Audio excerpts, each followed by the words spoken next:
Good morning students. Siddhi Hindi Vidyalaya के इस online classes में आपका हार्दिक स्वागत है। अब बच्चों यहाँ पे हम ये जो लेसन पढ़ रहे हैं, हमने अब तक देखा कि तरह तरह के उपाय किए गए और ये उपाय किए गए आदमी को पेड़ के नीचे से निकालने के लिए।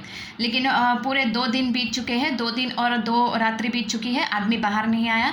कहीं से ये पता चला कि ये आदमी क्लर्क के चपरासी के माध्यम से कि ये आदमी कौन है, शायर है। फिर तरह तरह के विभाग के अध्यक्ष के लोग वहाँ पे आने लगे। यहाँ तक करीबन हमने देखा था। अब यहाँ से थोड़ा और आगे बढ़ते हैं। करीबन ये पेज जो है हमने पढ़ा था आगे वाले वीडियो में कि शहर के लोग वहाँ पे बड़े कवि सम्मेलन होने लगे, बड़े बड़े शायर वहाँ पे इकट्ठे हो गए।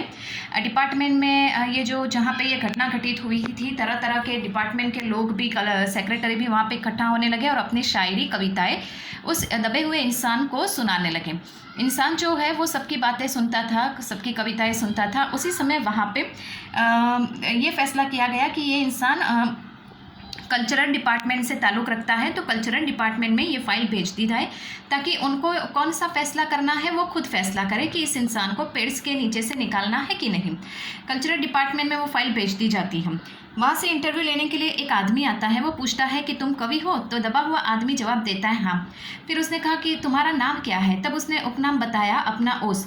और ओस कोई बहुत प्रचलित साहित्यकार थे। उन्होंने हाल ही में जो दबा हुआ पेड़ के नीचे दबा हुआ इंसान है बच्चों, उसने हाल ही में एक पाठ लिखा था जो प्रकाशित हुआ था, किताब में छपा था। ये ओस नाम का ये साहित्यकार जो है उसका उपनाम है, तो वो बहुत प्रचलित हुआ।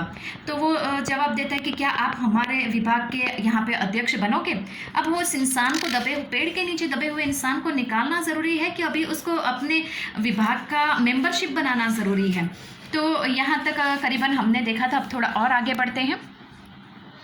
आश्चर्य है, सेक्रेटरी जोर से चीखा, इतना बड़ा कवि, ओस के फूल का लेखक और हमारी एकेडमी का मेंबर नहीं है। उफ, कैसी भूल हो गई हमसे।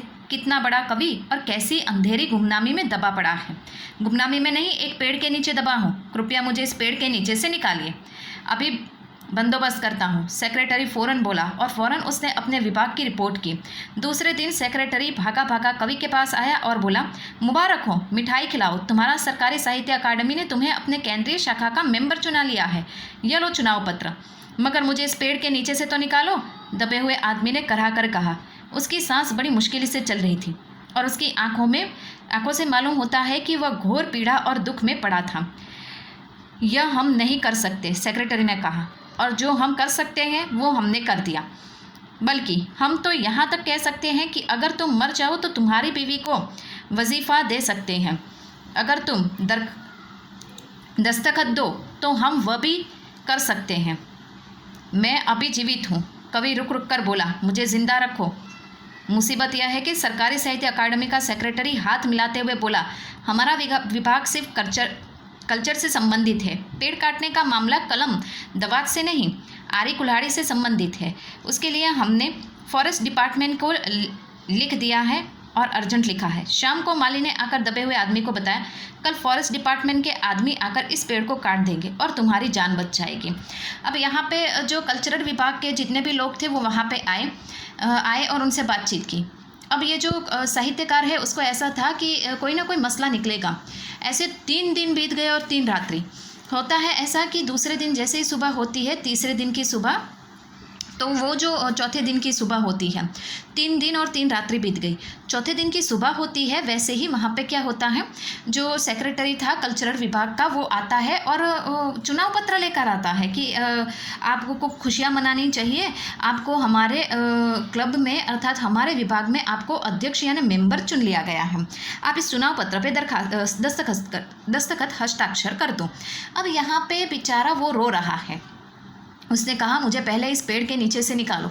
कोई इसकी सुन नहीं रहा था। उन्होंने कहा, जो मेरे हाथ में है वो हम कर सकते हैं, जो हमारे हाथ में नहीं है वो नहीं कर सकते। हमने फॉरेस्ट विभाग को लिख दिया है अर्जेंट में, वो कल आकर तुम्हें यहाँ से बाहर निकालेंगे। दूसरे दिन मतलब चौथे दिन की रात्रि होती है। वो इंसान बहुत ही पीड़ा में था, उसको दर्द हो रहा था, मुसीबत से वो सांस ले रहा था बच्चों। अब यहाँ पे चौथी रात्रि जो होती है उस समय जो माली होता है वो माली दौड़कर वो इंसान के पास आता है और उससे कहता है कि तुम्हें घबराने की कोई ज़रूरत नहीं है। अब तुम्हें कल फॉरेस्ट विभाग के लोग आएंगे, तुम्हें खुश होना चाहिए, वो पेड़ को काटेंगे और तुम्हें यहाँ से बाहर निकाल लेंगे। माली बहुत खुश था। दबे हुए आदमी का स्वास्थ्य जवाब दे रहा था, मगर वो किसी न किसी तरह अपने जीवन के लिए लड़ा जा रहा था। कल सवेरे तक किसी न किसी तरह उसे जीवित रहना है। दूसरे दिन जब फॉरेस्ट डिपार्टमेंट के आदमी आरी कुल्हाड़ी लेकर पहुंचे तो उसको पेड़ काटने से रोक दिया गया। मालूम हुआ कि विदेशी विभाग के हुक्म आया है कि इस पेड़ को न काटा जाए।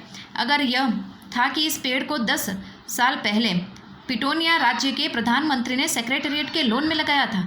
अब अगर यह पेड़ काटा गया तो इस बात का काफ़ी अंदेशा था कि पिटोरिया सरकार ने हमारे संबंध सदा के लिए बिगड़ जाएंगे। मगर एक आदमी की जान का सवाल है, एक क्लर्क चिल्लाया।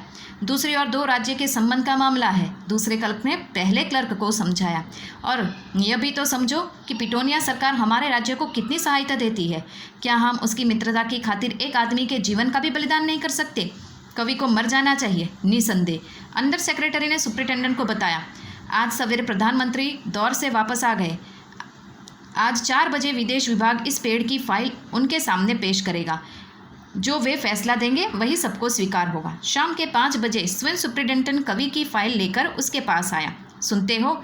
आते ही वो खुशी से फाइल को हिलाते हुए चिल्लाया, प्रधानमंत्री ने इस पेड़ को काटने का हुक्म दे दिया और इस घटना की सारी अंतर्राष्ट्रीय जिम्मेदारी अपने सर ले ली है। कल यह पेड़ काट दिया जाएगा और तुम इस संकट से छुटकारा हासिल कर लोगे। सुनते हो? आज तुम्हारी फाइल पूर्ण हो गई। अब यहाँ पे 5वें दिन फॉरेस्ट विभाग के लोग आते हैं आरी कुल्हाड़ी लेकर पेड़ को काटने के लिए।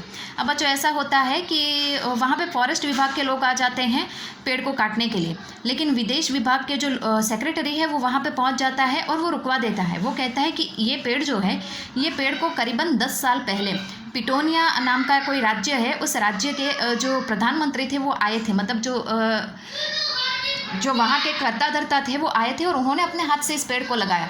अब इस पेड़ को हम काट देंगे तो उनको कितना बुरा लगेगा। दोनों राज्य के बीच के आपसी संबंध बिगड़ जाएंगे। दूसरा क्लर्क कहता है, पेड़ से ज़्यादा संबंधों और राज्य से ज़्यादा यहाँ पे इंसान की जान कीमती है। तो दूसरा क्लर्क जवाब देता है कि वो पिटोनिया जो राज्य है उसके लोग, वहाँ के जो सरकार हमें कितनी मदद करती है, उन लोगों का कितना साथ हमें रहता है, उनसे संबंध बिगाड़ना बुरी बात है। फिर अंडर सेक्रेटरी ने कहा कि इस फाइल को हम एक काम करेंगे, आज प्रधानमंत्री आने वाले हैं तो हम प्रधानमंत्री के सामने उसको पेश करेंगे, देखते हैं वो क्या फैसला लेते हैं। शाम के 5 बजे मीटिंग थी। प्रधानमंत्री के पास जाते हैं। प्रधानमंत्री ने उस फाइल के ऊपर हस्ताक्षर कर दिए। कहा, पेड़ को काटकर उस इंसान को बाहर निकाला जाए। खुशी का माहौल चारों ओर फैल गया कि इस पेड़ को काटकर अब इस इंसान को बाहर निकाला जाएगा। बच्चों, आज की इस वीडियो में हम यहाँ तक देखते हैं, यहीं पे रुकते हैं। नेक्स्ट वाले वीडियो में देखेंगे कि इंसान 6ठे दिन पेड़ से दबा हुआ जो आदमी है वो बाहर निकलता है कि वापस ये फाइल ऐसे घूमकर कहीं ना कहीं मेज़ पर पहुंच जाती। अब तो प्रधानमंत्री ने भी बोल दिया कि इस दबे हुए आदमी को बाहर निकाला जाए, लेकिन आदमी तब तक जिंदा रहता है, ये सबसे बड़ा प्रश्नार्थ है। तो यहाँ पे रुकते हैं, नेक्स्ट वाले वीडियो में हम देखेंगे। Thank you.